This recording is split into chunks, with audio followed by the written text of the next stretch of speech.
History is often shaped by the most unexpected people.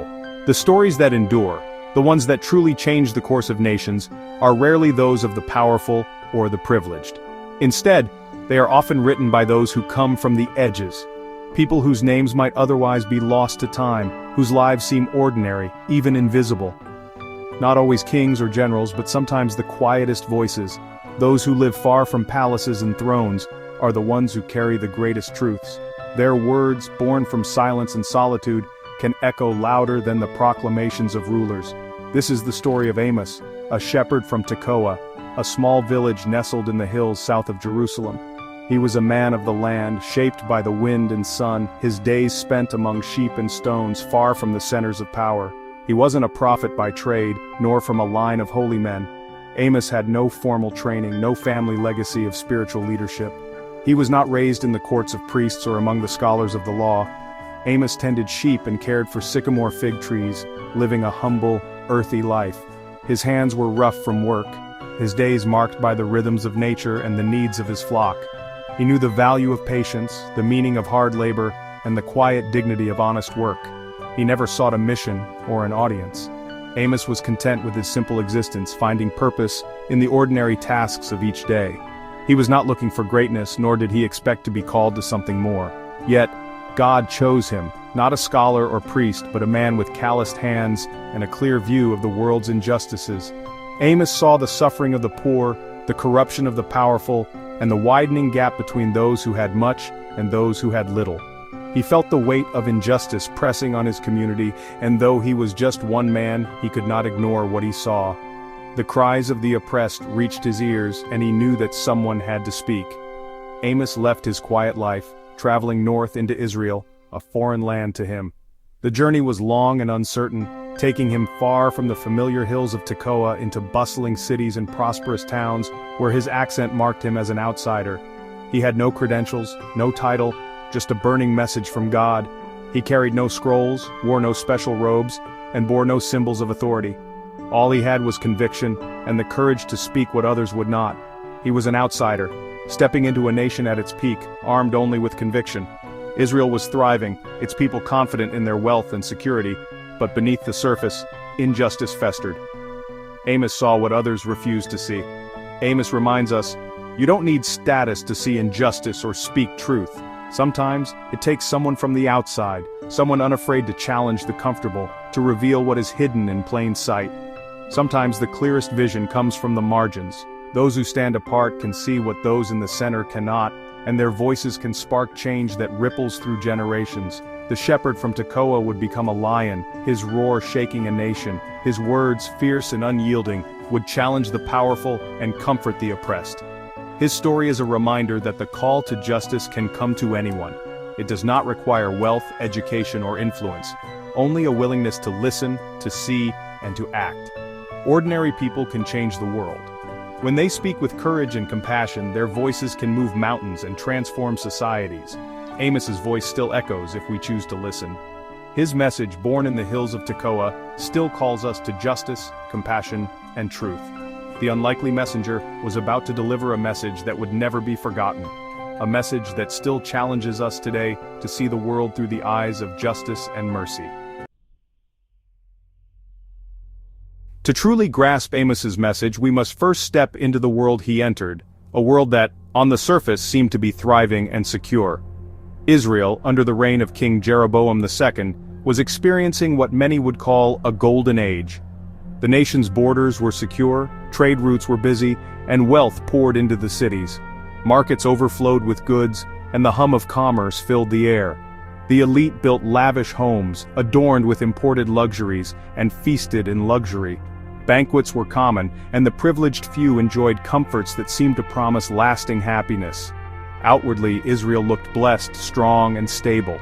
The city walls stood tall, and the people walked with confidence, believing their prosperity was a sign of divine favor. But beneath the surface, this prosperity masked a deep sickness. The glittering wealth and apparent peace hid growing cracks in society.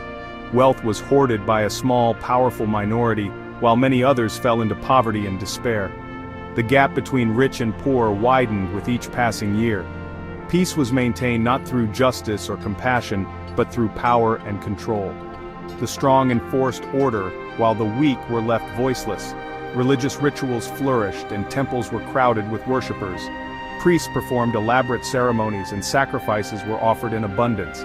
Yet for many, worship became a performance, impressive to the eye but hollow at the core.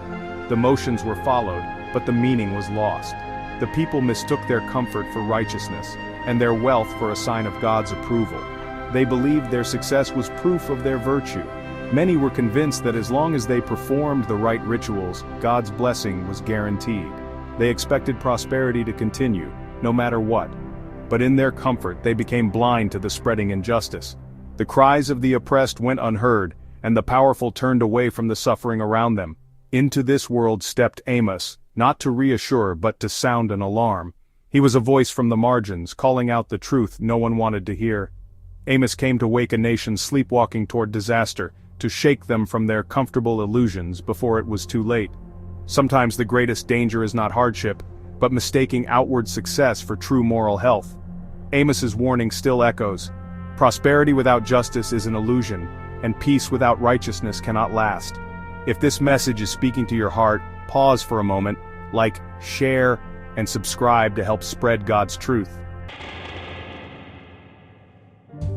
Amos spoke plainly, exposing Israel's moral decay.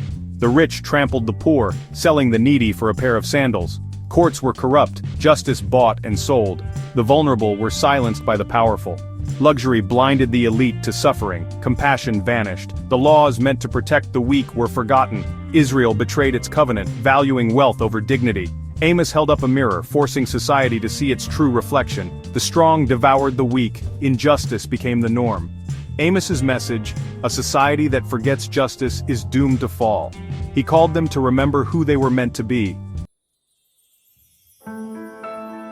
Amos accused Israel of silencing truth-tellers.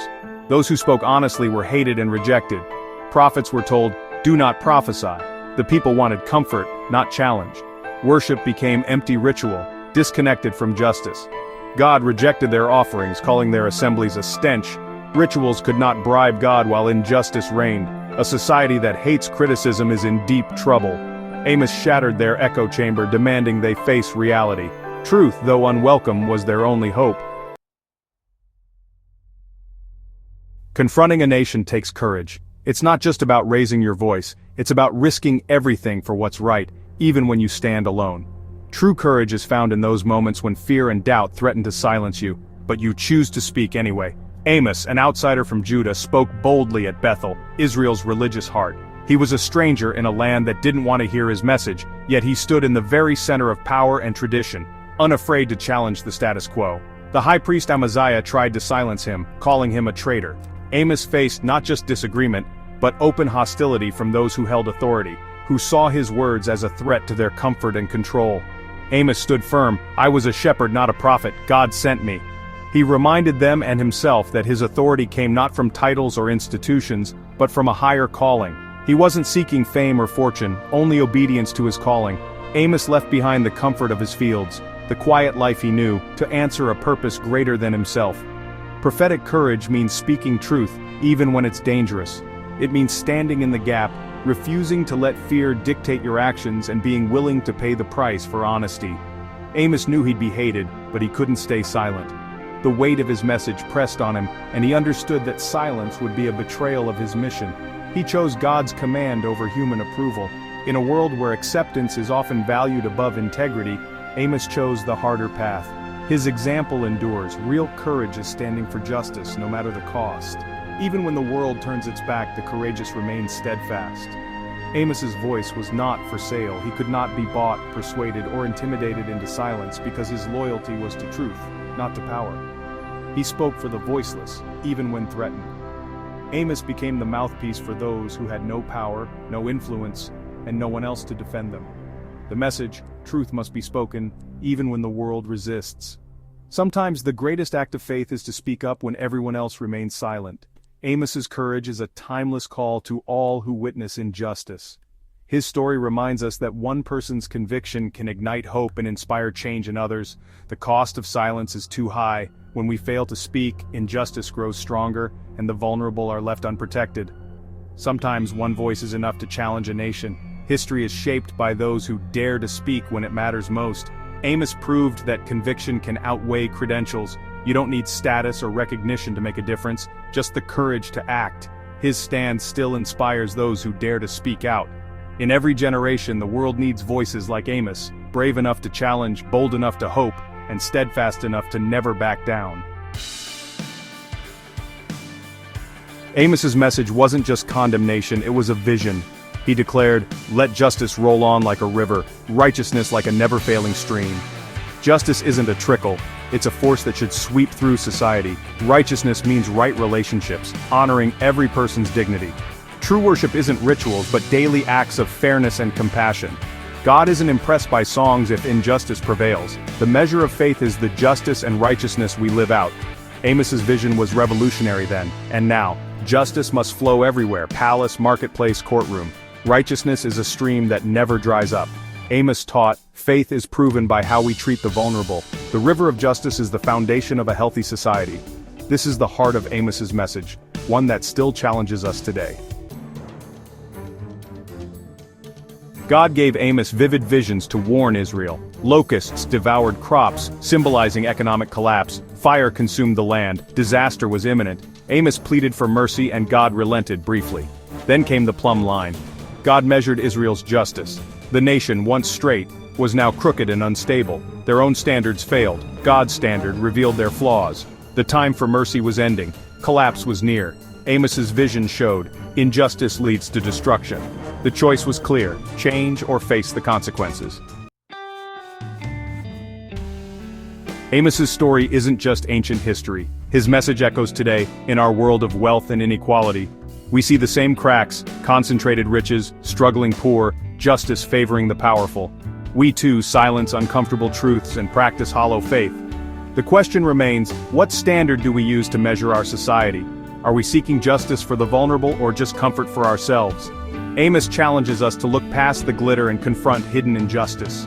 His roar still calls us to examine our world and ourselves. If this message stirred your heart, don't keep it to yourself. Share it. Someone needs to hear it. Amos's story is a call to action for every generation. Who will speak for justice today? Who will be a voice for the voiceless? Amos was ordinary, a shepherd, a farmer, an outsider. His power was conviction, not credentials. The call to righteousness is for all of us, wherever we are. It means speaking up, defending the vulnerable, supporting justice. Align your life with the vision of justice rolling like a river. The need for brave voices is greater than ever. The plumb line is still held against our world. Let us be part of the stream, until justice and righteousness flow for all. Join us on this journey through the Word. Subscribe now and walk with us as we listen to God's call for justice and truth.